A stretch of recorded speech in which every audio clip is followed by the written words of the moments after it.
Good morning students. Today we are going to discuss the history part of social science in 8th standard. The topic is sources.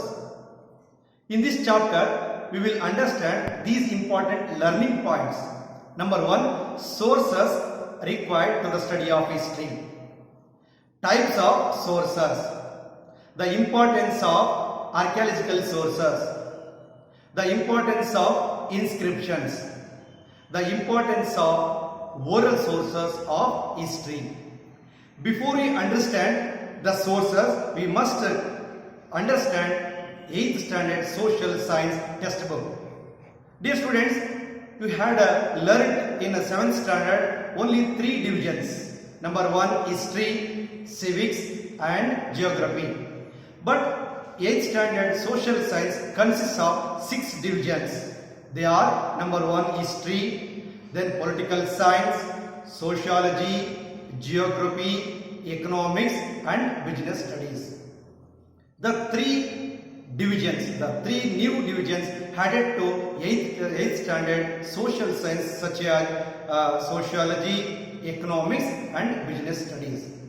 So before we understand sources, we must know what is history. History. The systematic study of the past is called history, or the systematic presentation of the past events is called history.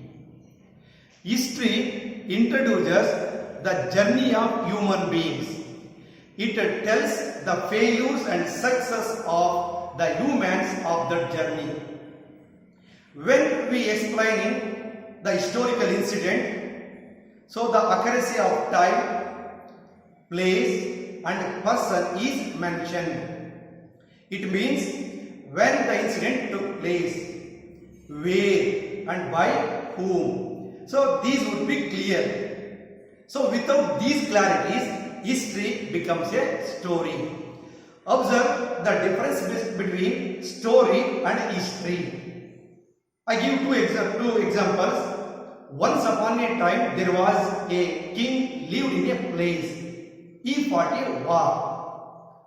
Second one, Ashoka ruled Pataliputra in 261 BCE, before Common Era. He fought Kalinga war. So it means in the first sentence there is no clarities about accuracy of time, there is no king's name, there is no place. But in the second sentence, Ashoka, he was the greatest king of Maurya dynasty. Pataliputra is the capital of Mauryas. Then 261 before Common Era is the accuracy of time. Then place is Kalinga and Pataliputra. So these would be clear. Hence it is called history. Once again, what is history? History is the systematic study of past, or the systematic presentation of the past events is called history. Yes, who is the father of history? Good. Herodotus is the father of history. How can we write history? So, on the basis of sources, we can write history. There is no sources, there is no history. Dear students, historian is like an advocate. Advocate presents their arguments on the basis of followed evidences and sources related to their cases. Similarly, the historians collect the sources, subject them on critical examination, analysis and then write history. So, whenever the direct sources are not available, we make need of some assumptions. What is source? Human beings had created many facilities to lead their life since ancient times.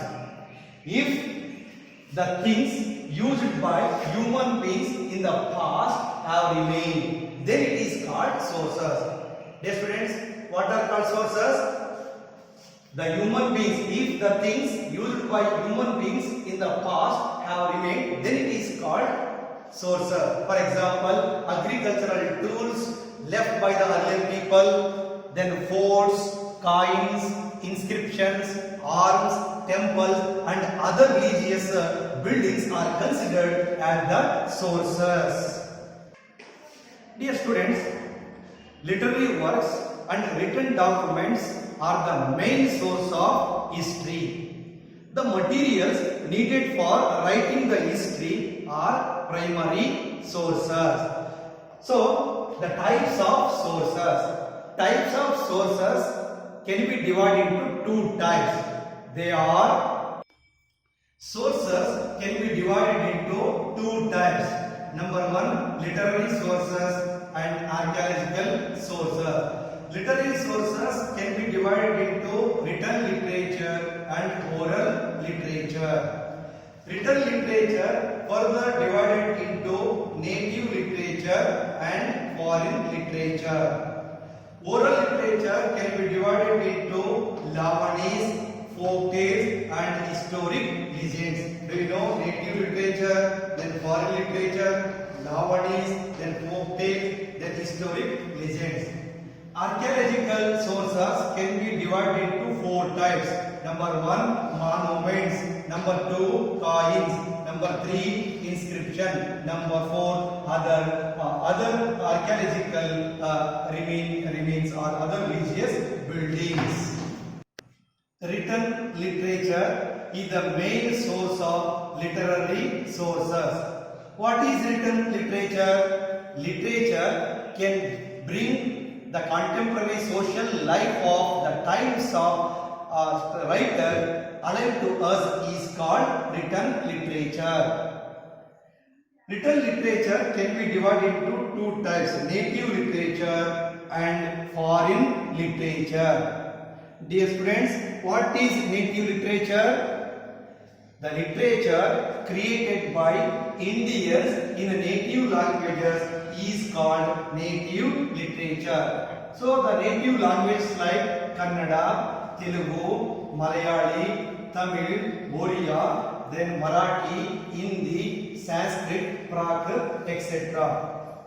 So for example, Kautilya's Arthashastra, then Vishakadatta's Mudra-Rakshasa, then Banabhatta's Arshacharita, Kalahana's Rajatarangini, Pampa's Vikramarjuna Vijaya, Chand Bardai's Prithviraj Raso, then Sangam literature are the best example for native literature. So these works describe the contemporary social, cultural, economic, religious and political life of the people. Examples of native literature. So look at this picture. Kautilya's Arthashastra, the king Ala's Gatha Saptashati, then Vishakadatta's Mudra Rakshasa, then Kalahana's Rajatarangini and Firuzshahini. Then these are the best examples for native literature. So remaining are the Pampa's Vikramarjuna Vijaya, then Kalahana's Rajatarangini, then Sangam literature. So many others are the best examples for native literature. Foreign literature is the second type of written literature.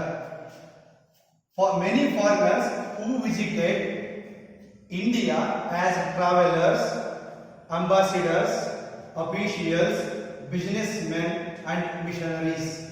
So they have recorded their observations and experiences in their works. So such works are called foreign literature. For example, Megasthenes Indica, then Fayan's Gogoki, Renaissance Siyuki, Babar's Tuzuki Babari, then Ptolemy's geography are the best examples for foreign literature. Examples of foreign literature: Megasthenes Indica, Renaissance Siyuki, Fayan's Gogoki, Ptolemy's geography, Babar's Tuzuki Babari. So these are the examples of foreign literature. Oral literature. Oral literature is the second type of literary sources. Oral literature means folk songs, folk stories, folk legends, ballads and others by others. They are passed from the mouth of word from one person to another person is called oral literature. So oral literature means folk songs, folk stories, folk legends passing from one person to another person by word of mouth is called oral literature. Since the beginning of human life, human beings are passing on their experiences in the form of story, then songs and ballads orally from generation to generation. The folk people have created many ballads about the local heroes.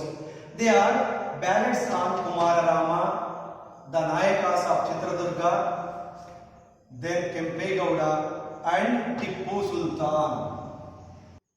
Ballads about Sangolli Rayana, Kitturu Channamma, Sindhura Lakshmana and Meadows Taylor. Dear students, what is legends? Legends means the local mythological stories. So every place will have their own legends. There are legends behind the names and places like Shravanabelagala, Bengaluru, Koppala, Pattadakallu, Gokarna, Bengaluru, Mysore, etc. So every village and town have their own legends. Dear students, I am going to conclude today's class. Then take down the homework. What is history? Who is the father of history? What is sources? Explain the types of sources. Give two examples for native literature and foreign literature. What is legends?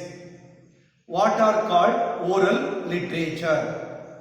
Dear students, I hope that all of you understood very well and write the homework correctly. Thank you.